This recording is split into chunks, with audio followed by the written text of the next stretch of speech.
हाय दोस्तों, welcome to YouTube channel. दोस्तों NTPC green energy का आईपीओ यहाँ पर नेक्स्ट मंथ या next to next month within 1-2 month के अंदर आपके सामने जल्द ही आने वाला है। तो इस आईपीओ की सबसे मज़ेदार बात यह है कि इसके अंदर होने वाला है शेयर होल्डर कोटा। और शेयर होल्डर कोटा में हमारे यहाँ पर अलॉटमेंट के चांसेज जो रहते हैं 80% से लेकर 90-100% तक आपके अलॉटमेंट के चांसेज इसमें रहते हैं। तो आप भी इसके अंदर अगर अप्लाई करें तो जरूर शेयर होल्डर कैटेगरी के अंदर अप्लाई करें। तो शेयर होल्डर कैटेगरी में अप्लाई करने के लिए आपके पास में क्या कोटा होना चाहिए, आपके पास में क्या प्रोफाइल होनी चाहिए, कोई स्टॉक होना चाहिए, नहीं होना चाहिए, वो सारी बातें आपको इस एक वीडियो में बताने वाला हूं। और कितने स्टॉक आपके पास में होना चाहिए, सारी इन्फॉर्मेशन शेयर होगी।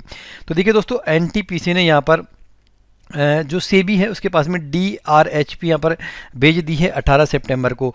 DRHP क्या होता है? DRHP का मतलब होता है कि सेबी के पास में कंपनी IPO लाने से पहले डॉक्यूमेंट्स भेजती है अप्रूवल के लिए, जो कि एक तरह से ड्राफ्ट पेपर होता है। अगर उसके अंदर कुछ चेंजेज होते हैं तो कंपनी, अगर सेबी उसके अंदर कुछ चेंजेज को बताती है तो कंपनी उसके अंदर चेंजेस करती है और फाइनल में उसके बाद में जो पेश करती है वो पेश करती है RHP। तो DRHP से RHP फाइल करने में यहाँ पर जो कम से कम ड्यूरेशन है वो यहाँ पर 3 से लेकर 5 वीक भी हो सकता है, 4 से लेकर यहाँ पर 6 वीक भी हो सकता है और 2 मंथ भी यहाँ पर हो सकता है। लेकिन इससे पहले हम जानते हैं कि अभी जो आईपीओ आया था हमारा बजाज का, उसमें यहाँ पर DRHP में और RHP में कितना टाइम लगा था। तो मैंने यहाँ पर बजाज के आईपीओ को देखा तो बजाज के आईपीओ की DRHP की डेट थी यहाँ पर 7 जून की। ठीक है, 7 जून की डेट थी। और यहाँ पर RHP की जो डेट थी इसकी, इनकी थी यहाँ पर 30 अगस्त की। ये RHP की इनकी डेट है। तो इन दोनों डेट के बीच में लगभग 2.5 महीने का यहाँ पर डिफरेंस है।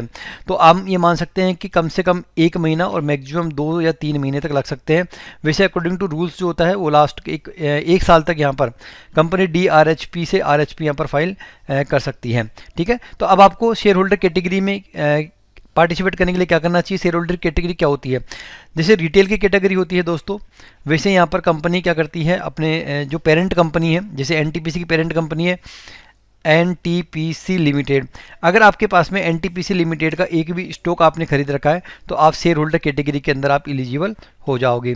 अगर आप शेयर होल्डर कैटेगरी में एलिजिबल हो गए तो आप इसमें रिटेल में प्लस शेयर होल्डर में आप अप्लाई कर पाओगे, HNI प्लस शेयर होल्डर दोनों में आप अप्लाई कर पाओगे। तो नहीं, एक पेन से आपको 2 बार अप्लाई करने का यहाँ पर चांस मिल रहा है। तो एक गोल्डन अपॉर्चुनिटी है आपके लिए।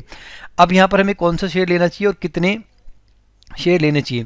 तो आपको इसका शेयर लेना है आपको एनटीपीसी लिमिटेड का, जिसकी करंट प्राइस आज की डेट में अपना बिल्कुल हाई बनाया है इसने, 424 रुपये का हाई बनाया, लाइफ टाइम हाई बनाया 424 रुपये का, क्योंकि आज इसके अंदर डिमांड आई है, क्योंकि इसका जो आईपीओ आने वाला है। तो आपको कम से कम एक स्टॉक लेना है, कम से कम एक स्टॉक लेना है। कब तक लेना है? इसकी रिकॉर्ड डेट से पहले पहले लेना है। अब रिकॉर्ड डेट कब हो सकती है? जब RHP आएगी इसकी, उस दिन इसकी रिकॉर्ड डेट हो सकती है। तो RHP आने में हो सकता है 1 महीने लग जाए, 2 महीने लग जाए, लेकिन आपको तो क्या करना है, अप्लाई करना ही है, ये तो कन्फर्म है हमारा। तो क्यों ना हम इसको आज ही लेके रख लो। अगर 424 की प्राइस और बढ़ जाती है, 430 हो जाती है, 445 हो जाती है, तो लेके रख लो, क्या दिक्कत है? हो सकता है बाद में बढ़ जाए, नहीं भी बढ़ेगा तो ये स्टॉक है। जब आपकी रिकॉर्ड डेट आ जाएगी, उस रिकॉर्ड डेट को ये चेक किया जाएगा कि आपके अकाउंट के अंदर एनटीपीसी लिमिटेड का कोई स्टॉक है क्या। अगर वो स्टॉक है आपके अकाउंट में तो आप शेयर होल्डर कैटेगरी में आप एलिजिबल हो, अदरवाइज आप एलिजिबल नहीं हो। जब आप शेयर होल्डर कैटेगरी के अंदर एलिजिबल हो जाओगे, रिकॉर्ड डेट निकल जाएगी, उसके बाद में अगर आप इसको सेल करना चाहते हो इस स्टॉक को, तो आप सेल कर सकते हो। तो आप मोर देन 1 शेयर आप इसके अंदर स्टोर कर सकते हो अपने डीमेट अकाउंट में, शेयर होल्डर कैटेगरी में अप्लाई करने के लिए। क्लियर हो गया यहाँ पर कि हमें यहाँ पर एनटीपीसी का एक स्टॉक लेना है। अब यहाँ पर BSE से लेना है, NSE से लेना है, कहाँ से लेना है, कौन सी एक्सचेंज लेना है? आप चाहे NSE से लो, चाहे आप इसको BSE से लो, उससे कोई फर्क नहीं पड़ता, किसी भी एक्सचेंज से आप यहाँ पर इसको ले सकते हो। बट आपको कम से कम एक शेयर लेना पड़ेगा इसके अंदर।